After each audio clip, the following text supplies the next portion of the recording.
Welcome everyone to the first seminar of our Toronto Vision Seminar this year. A few things I want to say before I introduce Emma.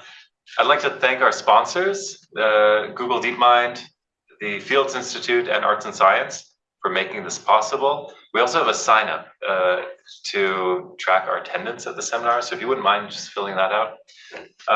And it's my pleasure to introduce Emma Alexander. Emma's an assistant professor at Northwestern University, where she runs the Bio-Inspired Vision Lab. I actually met Emma in, I think, 2017 at ICCP. It's the first time we met. I was the first year PhD student. You were probably early in the PhD, I would guess. Yeah. And so it's been fun to see each other through our careers. And really, Emma has done some really exciting and interesting work studying how animals see, how the visual systems of different animals work, and then bringing some of these insights and ideas into computer vision. So really excited to hear what she has to say today. And please join me in welcoming Emma. Well, thank you for the introduction and for having me. It's great to help kick off the school year. We start on Monday at Northwestern, so wish me luck. As my last hurrah for the summer, I wanted to come visit you guys and talk about what my lab does, which is reverse engineering biological vision. Okay, so I work in the field of computational imaging, and as many of you in the room know, computational imaging is the best. What happens is that light passes through a scene into some detection pipeline through some computation, and then that computation reveals things about the original scene. So far, this is pretty general. This describes mainstream computer vision. What makes it computational imaging is that the detection and the computation are co-designed in order to reveal specific information about the scene. Okay, so this just opens up the design space to a lot of really fun, creative ways to see the world. And this allows us to see things that are otherwise invisible, like unlabeled biological samples, the inside of living human bodies, and physical phenomena like shock waves, and even the black hole at the centers of galaxies. So this is very exciting. One thing that I've noticed from talking to a lot of computational imagers over the years is that there's a couple of different ways to think about this co-design. So the detection and the computation go together, but a lot of times what we're doing is we're sort of taking a very fancy detection pipeline and then adding more computation on top of it to break through limits. So this is stuff like imaging beyond the diffraction limit, or a lot of like the structured illumination stuff I would fit into this category. But a lot of computational imaging systems are really resource limited, right? So those are smaller boxes now.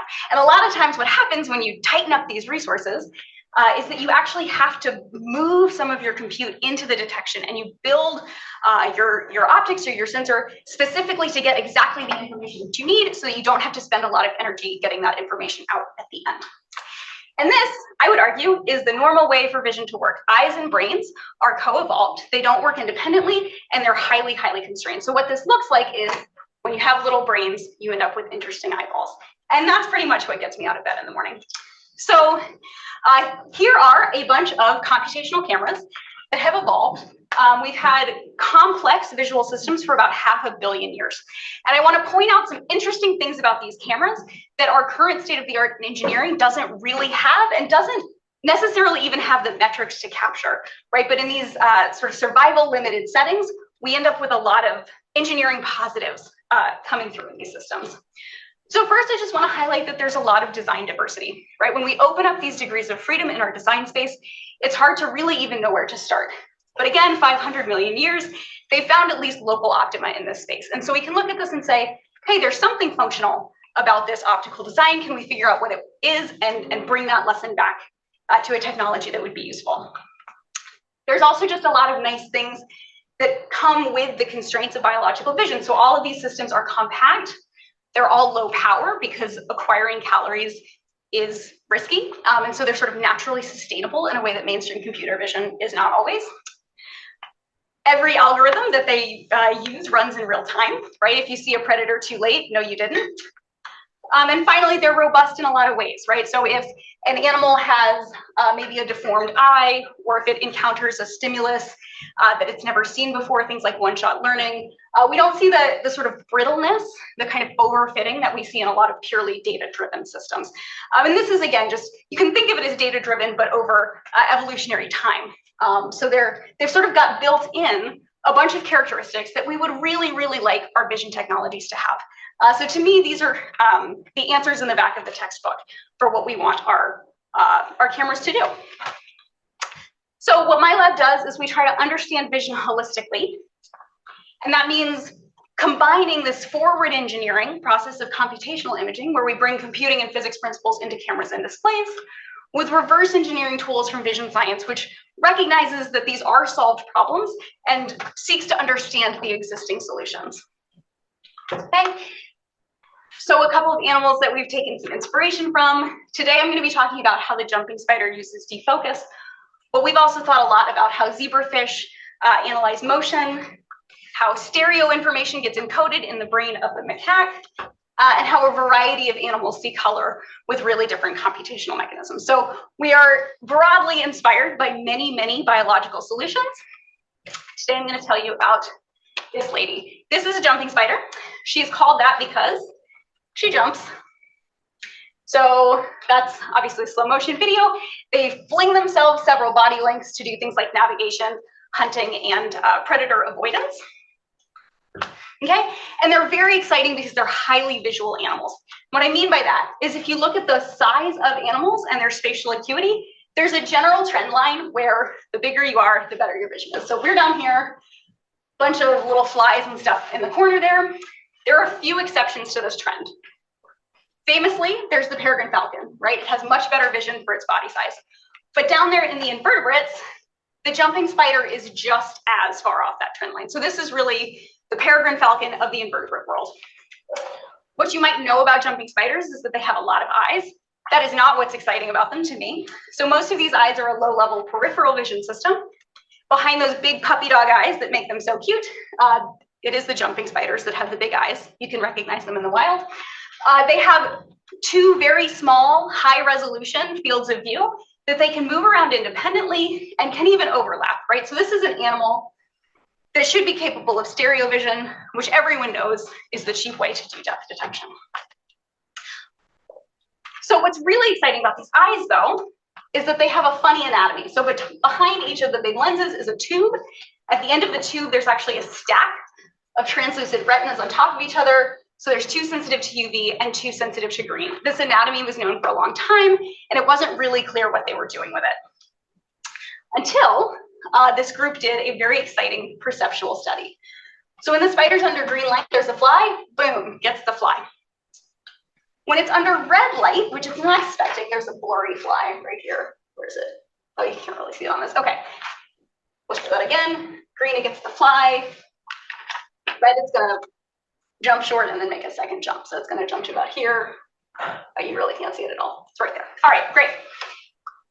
So this was very confusing because, as I said, everybody knew, quote unquote, that stereo vision was the cheap way to do depth detection, and they obviously have enough eyes to do stereo, but under different colors of light, they're jumping to different distances. Why is this? This is because of chromatic aberration. So when light goes through a lens, it gets focused, but if you zoom in on a lens, each of those little pieces of the curve is basically a triangle of glass, right? Triangle of glass is a prism, boom. Different colors of light end up focusing at different depths. Okay, so now if you're a jumping spider, hopefully we've seen this equation before. If your image forms at a specific depth in the eye, and you know what your focal length is because you're expecting green light, hey, look, you'll predict the depth of the object and jump correctly. But if you're wrong about the focal length because you're chromatically aberrated in a way you're not expecting, you will end up jumping too short. And in fact, the distance that they jump short is well modeled by the chromatic aberration that is measured in the eye. So this is very good behavioral evidence that they're using defocus to get their depth information. This was shocking because it's not how we expected depth from defocus to work. It's been shown in other animals. So here's an iguana wearing glasses and an owl wearing glasses. People have been doing these experiments for a while, and you can mess them up. So here's the tongue missing the fly. Here's the poor owl pecking to the wrong distance, right? There are other animals, including humans, that use defocus to get depth, but not spiders. Spiders are much, much less computationally sophisticated than these animals, okay? So we have this behavioral evidence that the spiders are doing depth from defocus, and this just doesn't make sense computationally, okay? So the first reason is, and this is really the primary one, is they have limited computation, right? So they have a brain about the size of a poppy seed. For you, that's one hypercolumn in V1, if that makes sense to you. If it doesn't, and you promise not to tell a neuroscientist I said that, you can think of it as what you use to pre-process 1 pixel of visual information. It is just really not very much brain at all.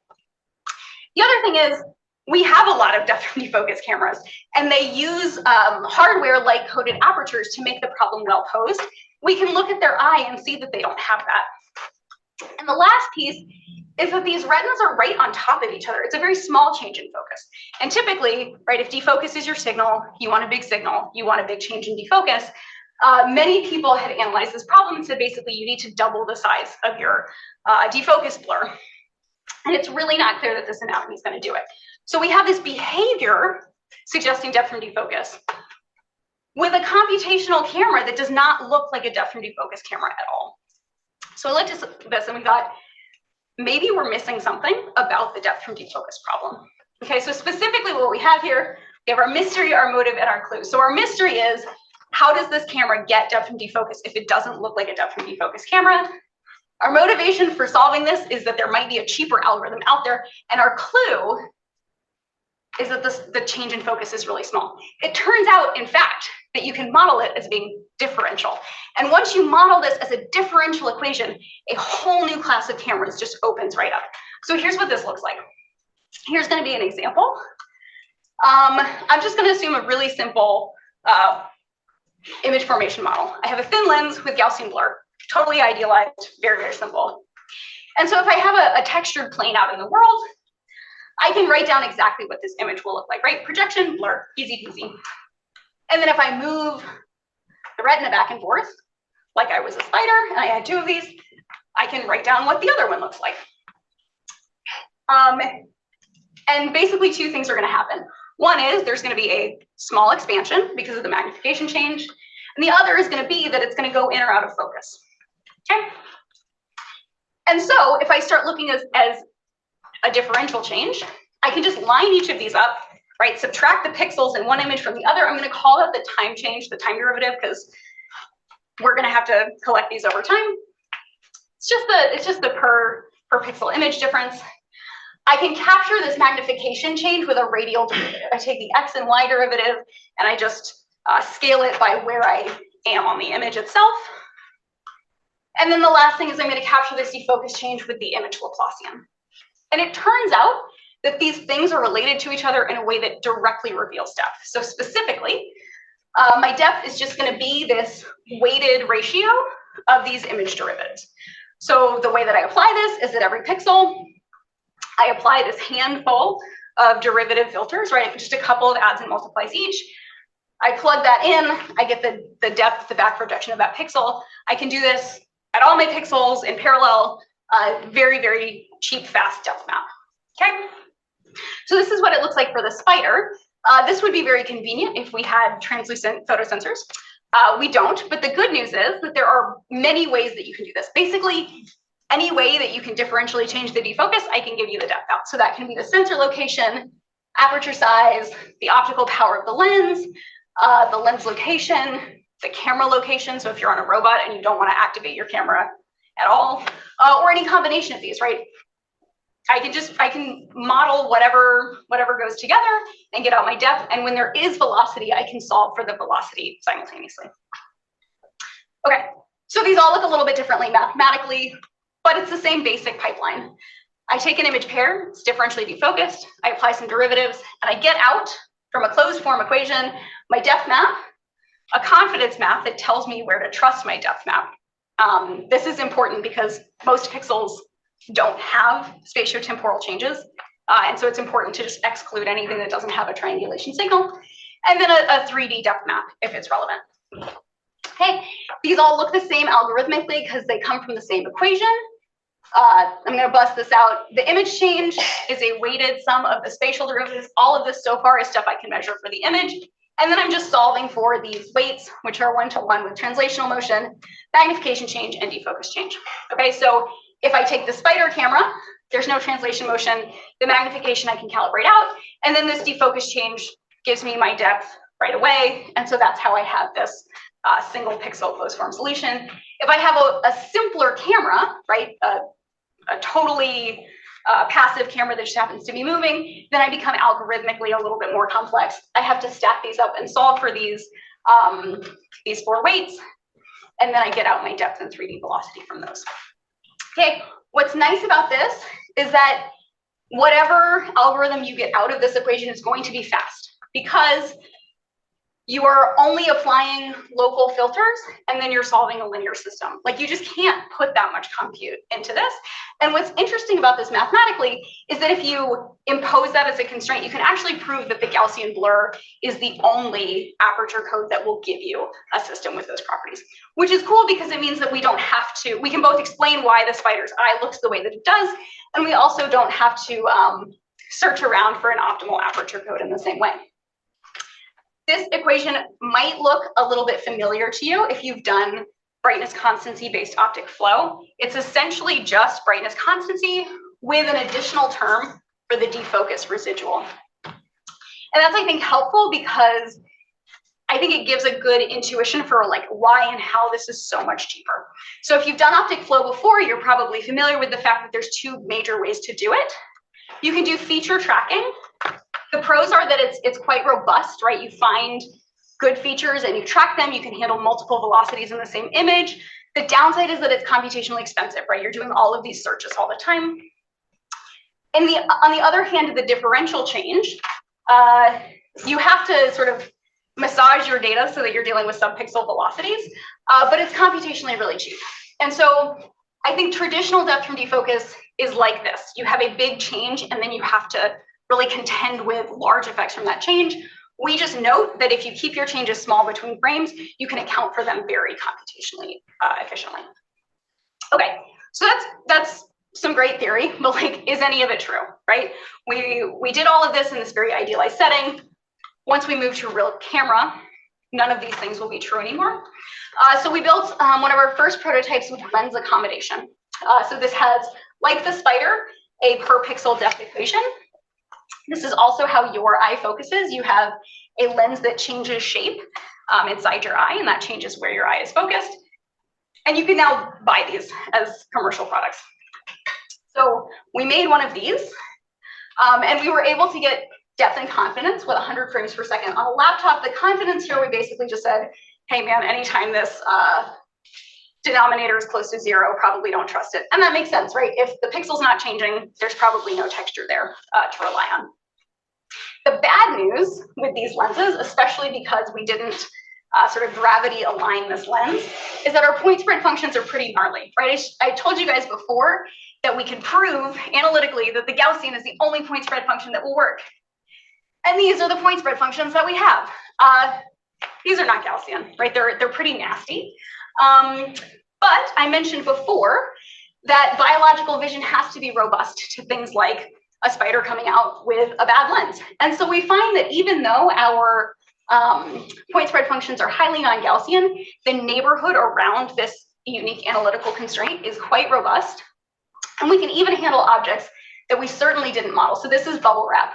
It's transparent, it's reflective, it's not a planar surface at all. And yet we can sort of basically just treat all of those optical non-idealities as additional texture. I think we're getting away with this because the constraint is so local. We are not densifying, so we're only reporting the confident pixels. Everything black didn't pass our confident test.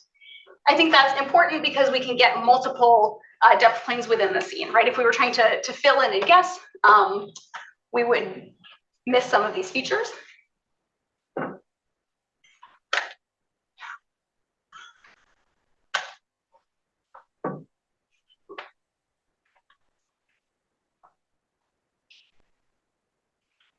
And you can see we have a working range here of about 2 meters.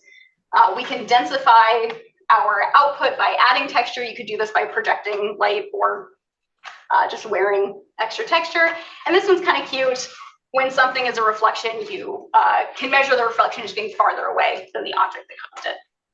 Okay, so we're pretty happy about this. We've got an efficient,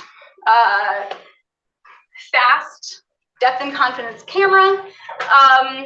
It's sort of surprisingly robust in a way that mathematically we couldn't directly account for.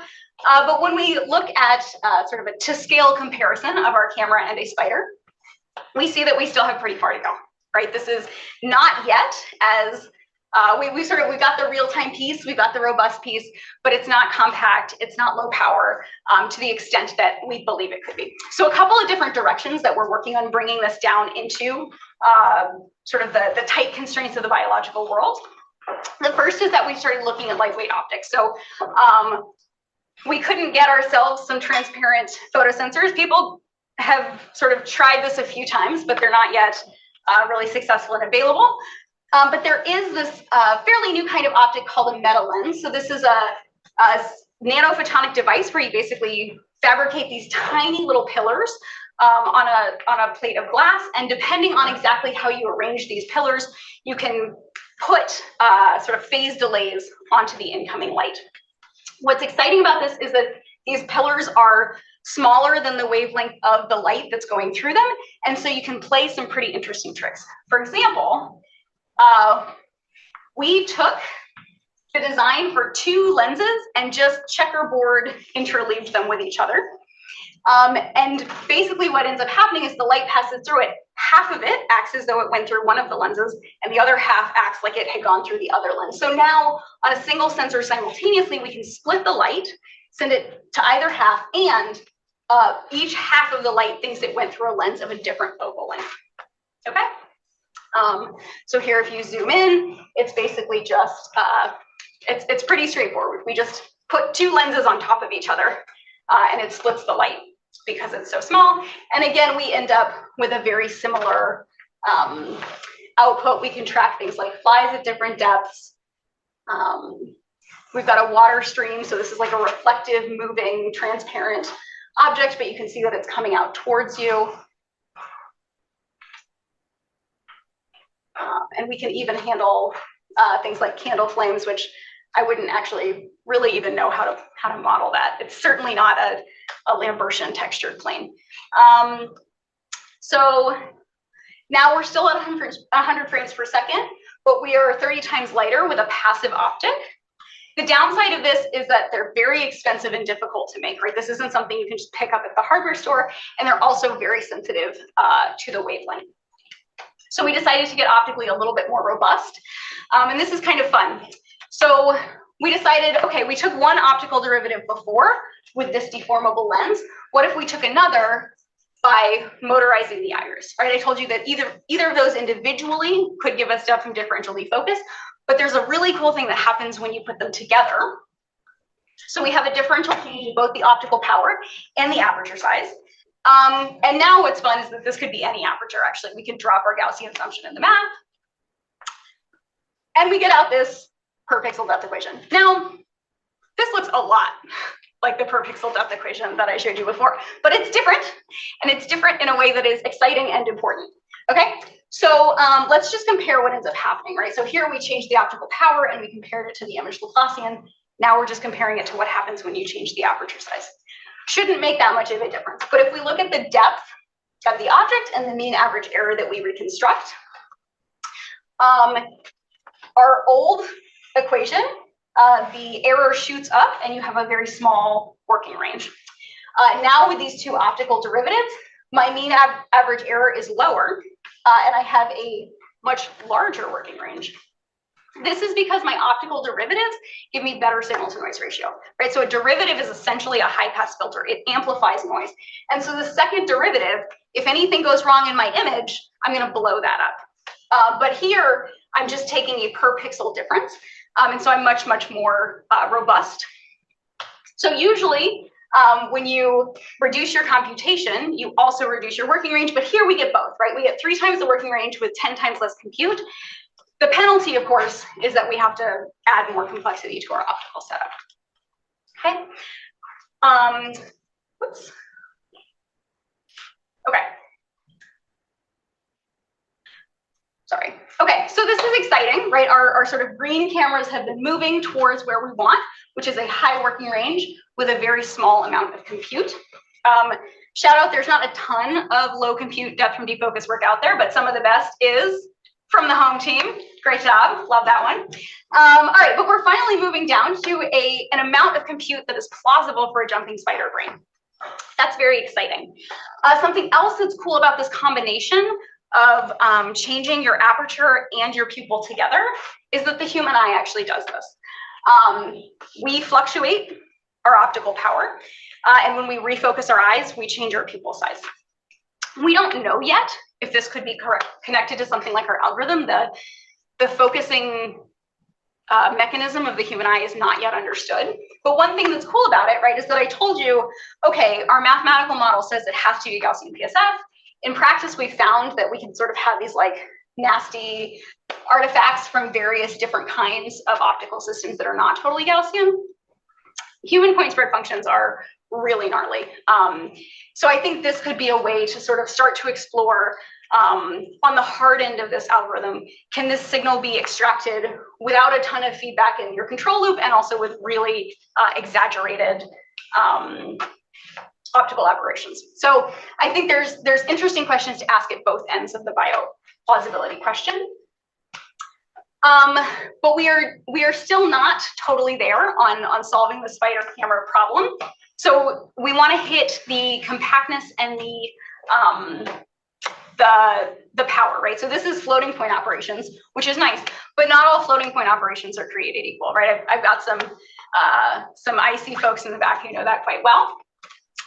So we decided, all right, let's actually make a handheld spider camera with totally onboard power and compute. So here we're going to now have an optical setup where we have a beam splitter and 2 low-powered sensors. This is about as close as we can get to a translucent sensor. So we put out this camera that uses a Raspberry Pi and 2 low-power depth sensors. It's using less than 8 watts total. That's image capture and depth computation confidence as well. And we're starting to put this on an FPGA. We're under a watt, and we're sort of bringing that down as we speak, hoping to get this really to this very, very efficient energetic sensor. Okay, so I told you that we wanted to understand vision holistically with both forward and reverse engineering. The nice thing about going both directions is that you can kind of work through this cycle, and every time you build an application, you understand new theory. Every time you have new theory, you can build a new device. And so what this looks like for the spider is, we came up with a computational principle that explained a behavior that didn't otherwise make sense. We found that there was a shortcut in a problem that had been studied, but not in this really constrained regime. And we knew to look for it because it had already been uncovered by evolution. This let us build cameras that would give us depth maps. And in doing this, we actually could understand an entire family of computational principles and build an entire family of prototype cameras. I'm going to go a little bit more into some sort of basic science principles that we will understand. We were able to connect this to a kind of unexpected problem in phase microscopy. And we also can, I think now, answer some questions for spider scientists that we couldn't before. Okay, so to get into microscopy a little bit, does anybody here do microscopy? Okay, great, that's fine. I'll go over it at a very high level. So in both cameras and microscopes, we can ask what happens to intensity when the object depth changes a little, right? You've seen a version of this several times by now. You compare it to some other derivative and the depth pops out. In microscopy, they had a similar looking equation called the transportive intensity equation that can be generalized to partially coherent settings. And they don't actually agree with each other. If you take the sort of standard interpretation, the depth and phase are similar, okay? And this actually makes a lot of sense because I'll just this is what you should take away from this. Defocus looks really different in cameras and in microscopes. So here we have a camera type image, a microscope type image. When you defocus a camera type image, basically two things happen. The magnification can change, and you lose high frequency content as you go out of focus, right? It's strictly a loss of this high frequency content. In microscopy, typically things don't change size, but also you can create high frequency content on the image from defocusing, right? And this comes from the coherent propagation and there's sort of a phase delay that these objects impart. So to put these two things on equal footing mathematically, we had to pull them both towards each other. So we said, okay, they're both already differential. Let's think about telecentric. That just means the magnification doesn't change. And we had to think about this in a partially coherent setting. The punchline is you can interpret partially coherent phase as a depth analog, but it's a little bit more subtle than you think. Okay, so we understood something new and interesting about this coherent phase microscopy optics application. But we can also go back to our spider collaborators. Are we sure that this is the spider's algorithm? Actually, no. And in fact, the fact that it's so plausible actually makes it harder to confirm that this is exactly their algorithm. I don't know of any retina in existence that doesn't take spatiotemporal derivatives. It's just like a very, very basic building block. You would have to really nail down. There's no like smoking gun of like, well, there's no reason the cell would compute this unless, right? So it's going to be hard to exactly track down this computation in the brain of the spider, but we do have some friends who have buckets of spiders, and we brought them to the Argonne National Lab, which is just outside of Chicago. Come to Chicago sometime. And this big ring is a particle accelerator, and it throws off high energy X-ray radiation. And we discovered that you can, in fact, X-ray these spiders, and they don't instantly die or go blind, which was a worry. They can, in fact, respond to stimuli for up to several minutes while being X-rayed at this facility.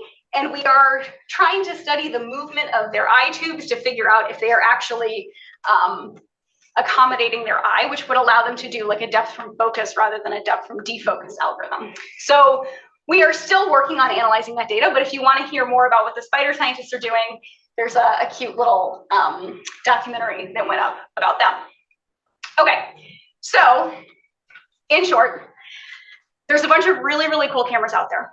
Some of them have identified shortcuts in how hard problems are that engineers don't already know about. They've done this by searching the design space for hundreds of millions of years. And if we just keep our eye out for animals that are doing more or less than they should be able to do based on the anatomy that they have, we can find new principles that can open up new algorithms and new devices that can give us benefits that our current benchmarks are not great at rewarding or bringing forth. So I hope that you will join me in figuring out all of these mysteries. There's plenty of work for plenty of us. And with that, I want to thank my lab, my funders, my collaborators, and I'll take any questions.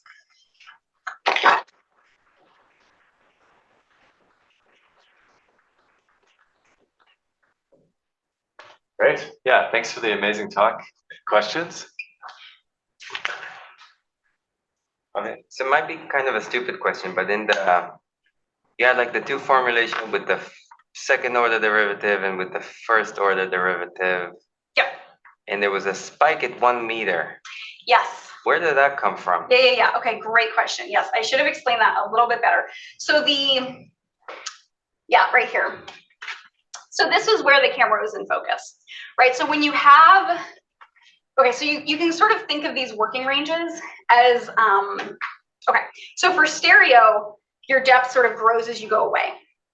For depth from defocus, you have a certain amount of contrast and you lose it as you go out of focus. And so there's always going to be sort of the spot where you do best and then you sort of fade away from it. The fact that, the fact that you have this little increase in error right there, I think it comes down to, it's like the signal to noise of the various derivatives where you're sort of like at that local optimum. But what's really interesting is that this is the shape of human sensitivity to depth from defocus, which is like another reason that it might be interesting that this also kind of matches what our anatomy is doing. So, yeah, great question. Asymmetric? Yeah, a little bit. So it's okay. So there's two things. The first is that I should have explained this a lot better. Thank you guys. I appreciate this. So the way we define the working range is that your depth error is less than 10% of the true depth, right? So we care less about a centimeter when it's a meter away than when it's right up next to us. So that's part of it. I don't know that it's quite showing up here. It is actually kind of, the true sensitivity is a combination of distance from the in focus plane and distance from you, just like stereo. Yeah, great questions. So first of all, disclaimer, I'm a computer graphics guy. Excellent. Wonderful talk, and I could follow it along. That was really, really good.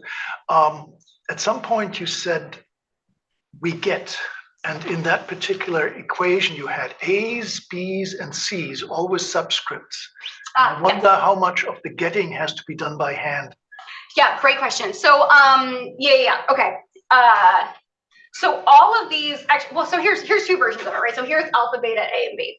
So these are calibrated constants. We do have closed form solutions for all of them, right? So this comes from a derivation. So this will be something like, it's the size of the aperture times the distance from the sensor to the lens times whatever. We do have these in terms of optical parameters. I meant even earlier in your past in 2017.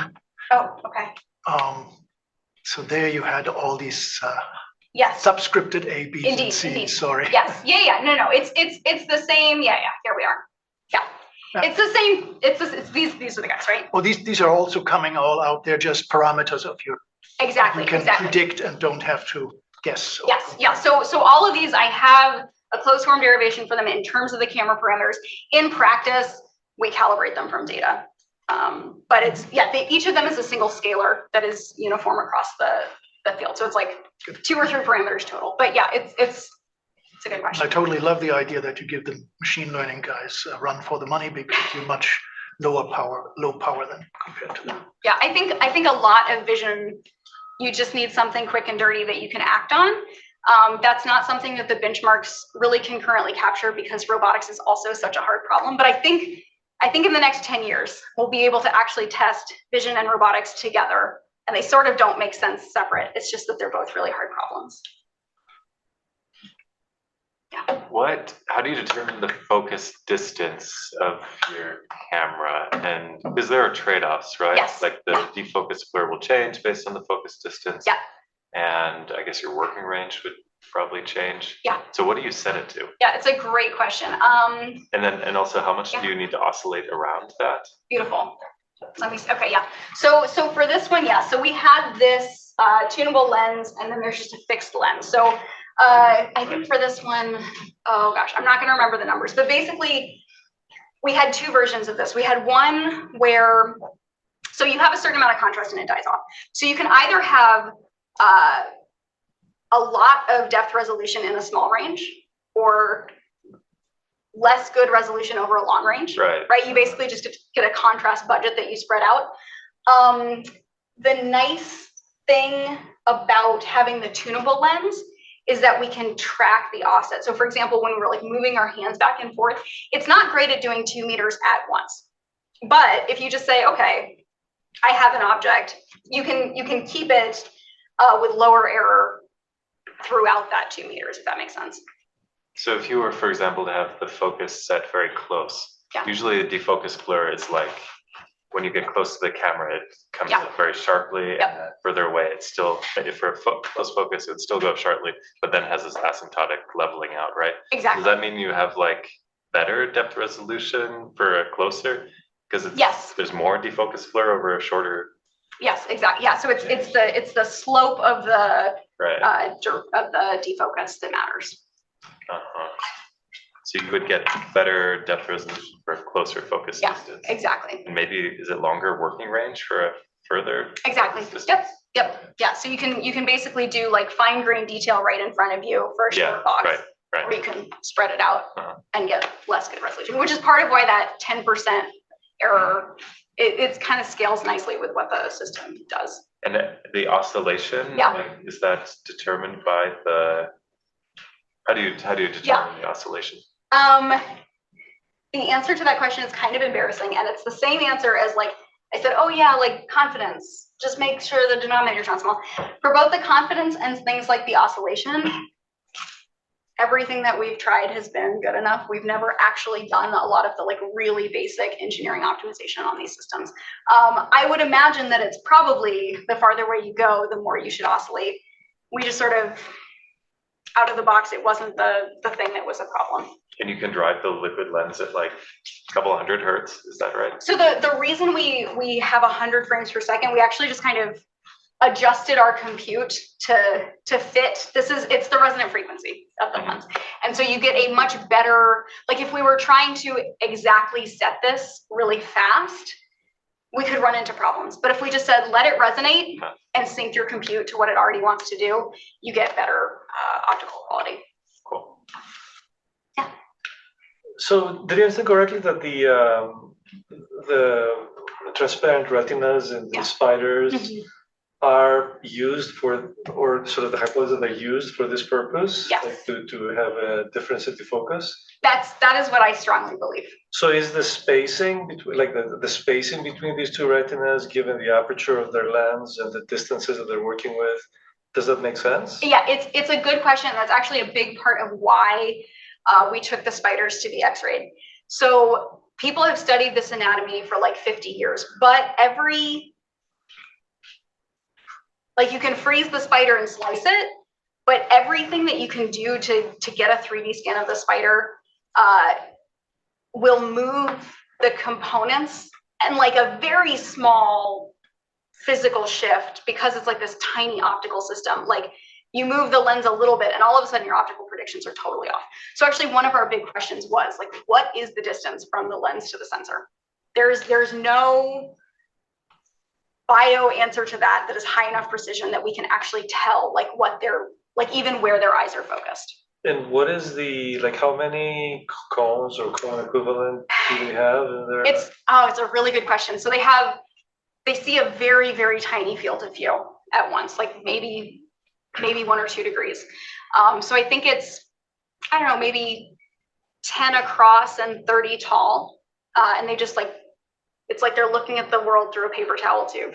And that's how they're able to have like the visual acuity of a cat despite being so small. So it's not clear. They're like building up an image by scanning.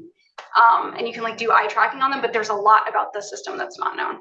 There's virgins or there's no virgins? They are biologically capable of virgins. What they do in practice is they line when they're just looking around their fields of view or wherever, and then when they're interested in something and they want to get the depth, they lock in and they scan it back and forth really fast. Also like roughly 100 hertz. But yeah, they could do stereo, and they don't. They stay parallel. They don't seem to involve their multiple eyes. It's very strange. They're like built for stereo, and they don't do it, as far as we can tell. So, but what happens if you hide their second eye? Like you? Yeah, they can do monocular depth perception.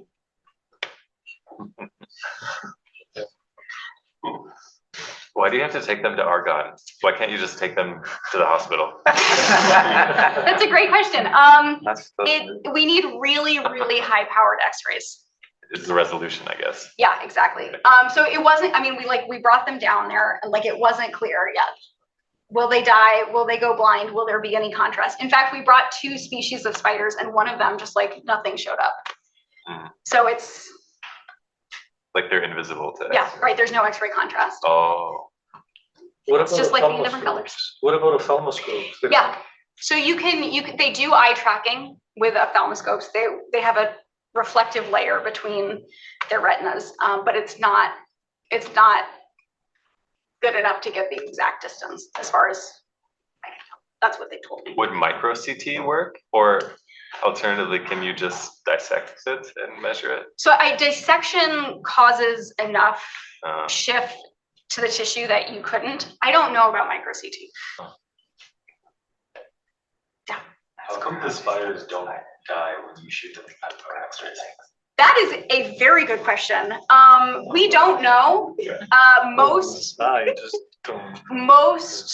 small invertebrates, there are a few other invertebrates that have been tested at Argonne and they don't survive. So they are surprisingly hardy. We also learned, interestingly enough, I believe their chemosensors are, sorry, Avia, I believe their chemosensors are sensitive to radiation because anytime we hit their mouth parts, they became quite uncomfortable. And like you could tell that they were moving around and they didn't last as long. But if you shoot them straight through the side of the head, they don't seem to notice.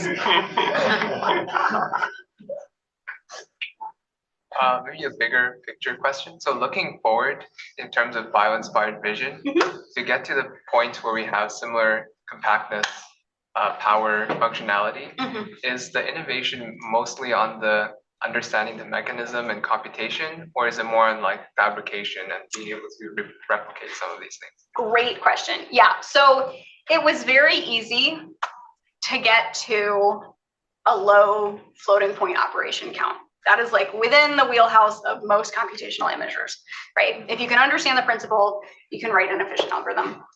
Getting it down to the actual like milliwatts, like, you know, I've been saying for many years that we could make a low power sensor, and like actually putting my money where my mouth is difficult. I don't know anything about FPGAs. I don't know anything about integrated circuits. It requires collaborators for me personally to get that far. So I think it's a combination of skill sets, right? You have to be able to go from, hey, this is weird, right? Just noticing that something weird is happening. You have to know that depth from defocus shouldn't be that cheap, right? And to notice that there's something weird about this paper. So you have to kind of have an eye over here, and then you have to be able to sort of pull out the engineering principle, come up with an algorithm, come up with a camera.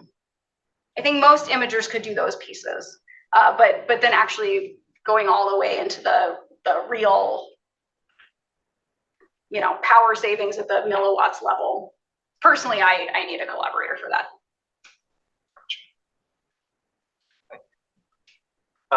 Could you, oh, sorry, go ahead, Robin. Oh, thank you. What's my joke? My original question was going to be about, you know, an opening slide or something. You say it's all real time, and if there were any examples of not real time vision processing, but then you just mentioned that they scan the scene, and so there must be some kind. Yeah, so some kind of frame buffer too. It is a very interesting question. Yeah, this is one. Okay, yeah. So there are certain things that have to be real time, like predator detection. But if you're doing something like route planning, or for this, right? They actually, there's sort of two reasons they might pause. One is to sit there and refine their depth estimate. The other is just like you don't want that fly to have seen you coming. So you might sit there still anyway, just to take it by surprise. But yeah, it's like not clear. It's not even clear if they form a 2D image, right? Like, I don't know what it's like to visually experience the world as a spider. Like it's not, I mean, we have non-image forming pigment, we have non-image forming pigments in our eyes. A lot of our retina does not go through conscious visual processes, right? It goes to things like circadian rhythm, emotion, right? There are things like looming stimulus where like if something comes at you and you duck, like that doesn't even go to your brain, it just happens in the retina. So there's a lot more to vision than like conscious visual experience. And for a brain that size, yeah, can it even store the image if those are words that make sense? I don't think we know. Yeah. Could you go back to the picture of the jumping spider? Yeah. Sorry to anyone who doesn't like spiders. It's a little belated. Here's one. Yeah, so which are the eyes again that are the ones that are moving? It's the big one. Yeah. The big one. Yeah, so this is just peripheral vision. They, just like us, it's like low resolution, good at motion. If anything interesting happens, they turn their body and they start doing. And so these the small ones actually have the wider field of view. Yes. Yeah. And the big ones are the smaller. And then aren't there two eyes up back behind? Yeah, so jumping spiders have 4 to 6 of these secondary eyes. 4 to 6. Yep. And can they move those around, or it's just? No, those are just fixed. They're just on the lookout for anything dangerous or interesting. And the main eyes can move independently in all directions? Yes. And when they're not paying attention, they're just kind of. Wow. Yeah. Sorry, when you say 4 to 6, does it vary on like species? Yes. Okay. Yep. It goes by species. So spiders have 0 to 8 eyes, always an even number, and the way that they're arranged indicates the family that they're in. There's like 9,000 species of jumping spider. These big eyes in the front, because they're active hunters and their depth perception, like they're very, very visual, and that's why they have those nice big eyes. Yeah. So you mentioned that the reason for taking the spider is that, small brain, low computational power, but still doing amazing things with its eyes. Mm-hmm. Like, what if we go even smaller, like flies? Like, I can't catch that thing no matter how hard I try. My brain is much bigger than. Yes. Like, are we like? Is there anyone working on that? Definitely. Or is that your goal? Yeah. So there's a whole world of people who work on compound eyes. Making them is materially very difficult, as you could imagine, right? Like fabricating a curved sensor is going to be quite difficult. Yes, there's a lot of work on fly and dragonfly inspired motion processing. The short answer is they have like a specific neuron that computes an optic flow vector, right? So like if you've seen like a rotation versus a translation optic flow field, they have a neuron that just hardwires that computation. And so they'll have like, for each of their 6 degrees of freedom in their motion, just like a neuron that encodes that flow field. And it gets more complex than that, but yeah, they're basically built from the ground up to do motion vision. Yeah. How's the power breakdown between the computation and the sensor? Oh, that is a really good question, and I should know the answer, and I don't. I can get back to you. Yeah, in fact, I would like to get back to you because I know you guys do cool stuff. Yeah. Sort of similar question about the other animals. Yeah. Do you look at other animals when you're building these models of, for example, differential equations, or do you feel that, for example, the jumping spider is just so hyper specialized that it's too confusing to look at other similar animals? Great question. Yeah. So, okay. So, a lot of times there's either like a behavior or a data set that makes sense to turn to a specific animal for a specific function. Sometimes that can just be like, oh, the like ecological niche of the problem that I want to solve, right? So I think for things like cell phone cameras or other wearables or like these micro drones, right, where you say, I need something that works really well when it's like small, moving versus not moving, power constrained, right? If you can just say like, hey, this is a new space in engineering, but it's not new in the world in general, you can sort of try to match up. But there are some other, so like for example, color, we've got a couple color projects going on in my lab right now. There are, I think, at least 3 different ways, sort of fundamentally, that color is being measured and perceived in the world. And so we're sort of sampling from different animals that we think use really different principles. So I think we're sort of agnostic as to the study animal, because we don't do, like, I don't have a wet lab, I don't collect my own biological data, so I'm not tied to a specific animal, but we look generally for like evidence of under-explained computational principles, and that usually looks like a behavior and an anatomy that don't seem to match up. So we're just looking for weird stuff and then trying to explain it.